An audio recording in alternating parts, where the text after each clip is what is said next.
Hey folks, DJ with the Rabbit Squirrel Garage. I've been having a problem with my 2013 Ford F150. I'm losing coolant, and for the life of me I couldn't figure out where it was, but I finally did, and it turned out that there's an O-ring bad in the T going from the thermostat to the upper radiator and somewhere else. I don't know where, probably the transmission cooler. But yeah, so I'm going to replace the O-ring in that T, so stick with me.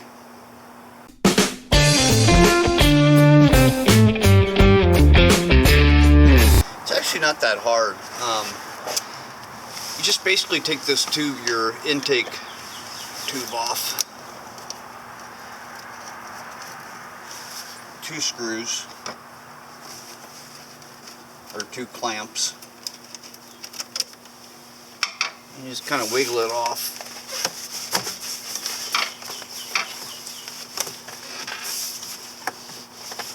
Come on now. There it goes. You can just kind of set it up out of the way. A lot of people say to remove it. I don't see a reason to remove it. I can just move it up out of the way. And this is the T right here. And this is the one that's leaking. And it's a pretty common issue from what I understand. I mean, there's a bunch of videos out there for it. So there's just a little metal clamp here that you pop off. You can actually probably just do it with your hand if you try, but I'm going to use a screwdriver. Pop that off, and then when I get it off, I'll show you what it looks like inside. Alright, so this basically just pops right off. You'll want to make sure you got a catch can or something underneath to catch the radiator fluid. But if you notice right in there, you'll see this white piece, and right behind it's a little O-ring that you got to dig out. I'm just going to use a little screwdriver, pop it out of there, and then I'll put the new one back in, put it on, and we're done. 2 words of caution. The upper radiator fluid hose that you have to take off is very close to the throttle body, so make sure you take it off nice and slow and don't jerk it, because you'll throw a bunch of antifreeze up in there. But also, when you take this little clip off, make sure you got a good hold of it, because I just lost mine and I had to dig around in the bottom of the engine to try to find it. So tip number 2. Alright, let's go ahead and replace that O-ring. Alright, I'm just using a little screwdriver to reach down in there and kind of pull it out of there. And it's real easy to get to, but you don't want to use a knife or anything, because you don't want to cut that plastic piece there. But there it goes. And there it is. That's what was leaking, that little O-ring. So we got a new one right here, and we're just going to put it in. We shouldn't even need the screwdriver anymore.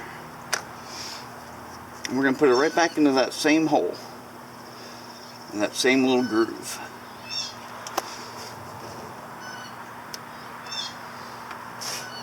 There it goes. And you just slide it back on. There you go. Then you can put your clip back on. Clip's pretty easy. All I do is I just center it up on the line, or on the groove, and just push it on.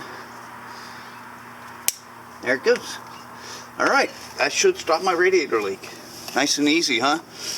Quick, easy. Now, since I've got this all apart, I'm going to go ahead and install this Canon air filter I bought. So that's easy enough. You just pop these 3 little levers off and put the new, I didn't get the whole kit, I just bought the filter itself, the replacement filter. So yeah, that's it. If you're having a radiator leak, that's most likely where it's at, is in this junction right here. And oh, I see, it goes to the water pump. I guess. I assume it's a water pump. Anyway, if you're having a leak, that's more than likely where it's at. Now make sure you have fluid on hand, more coolant to fill it up. I bought the orange just to keep it in line with what's already in there. But yeah, quick and simple. If you could, go ahead and like the video and subscribe to the channel if you aren't already. And you know, if you know anybody who has an F150 that has this problem, go ahead and share the video. It'll save them a ton of money. It's quick and easy to do. It costs $7 for a whole set of O-rings. So, and maybe 10 minutes worth of time. So, yeah. Alright, that's it. I will catch you all in the next video.